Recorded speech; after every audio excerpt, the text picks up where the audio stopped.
Hi, I'm Gina with Nash Knowledge, and we're here today at CORE, the Center for Organ Recovery and Education. And today I'm here with Sidney Harper. Thanks so much, Sidney. Of course. So, Sidney, your role at CORE is Multicultural Outreach Coordinator. Can you tell me a little bit about what you do? Yeah, so I go into the communities and I educate and bust myths and misconceptions because in the multicultural community, we are less likely to donate, but we have a higher chance of needing a life-saving organ. So you focus on raising more awareness in the multicultural community. What types of things do you do actually out in the community? So we team up with community healthcare centers. If they have a health fair, we do tabling events. Just recently on National Donor Day, we went to the DMV and, we gave information, just educated the community.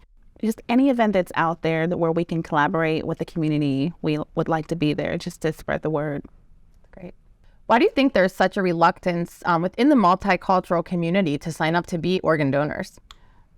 We can start with just a total mistrust of the healthcare system based on, historical things that have happened in the multicultural community. And I know in my family, we thought we wouldn't be saved if we were an organ donor. So, generationally, we teach each other, don't be an organ donor. So that's why it's important for me to get out there and educate communities on how it really happens and what the process is. What gives you meaning, or what do you find most fulfilling about your career here at CORE? Well, the mission is to save and heal lives through donation, and I've always been someone who wanted to give back and just help my community. And I just think that it's an important thing right now to educate our community because we are really in need of life-saving transplants. Well, thank you for the work you do. We really appreciate it. What do you think are some of the reasons that people do not donate? I think a lot of people think they won't be saved, but that's just not how it works. Doctors are there to save your life, and they're not, CORE isn't contacted until you're declared dead.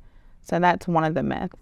Another one is the fear of not being able to have an open casket funeral, and that's not true. Your loved one is treated with the utmost respect. It's like a surgery, and you wouldn't be able to tell that person was a donor. And of course, there's television shows that they tell it right sometimes they don't. But, sometimes that can work against us. So some people believe some of the shows that are out there. I think another one is that your family might have to pay for it.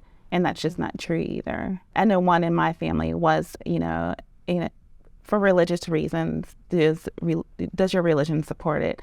And all religions in the United States see it as, the last act of kindness. So most religions do agree with organ donation. That's great. That's really good to share because I know there are so many myths out there.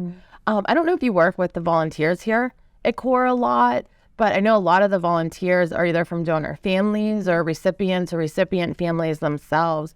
Does it help with dispelling the myths when you have people who have actually gone through the process? Definitely, because they, like you said, have gone through the process and they know that those myths aren't, something that they have to deal with. I mean, everyone that I've talked to that I volunteer for CORE, they just have such a strong connection with CORE, and they feel that connection helped them through the grieving process because CORE does have all kinds of things that they offer to grieving families just to walk them through that period of time that's most hard. Well, the programs you guys have here at CORE are just astounding. I think, like I said, my dad's a liver transplant recipient, and I know my mom volunteers, and it amazes me.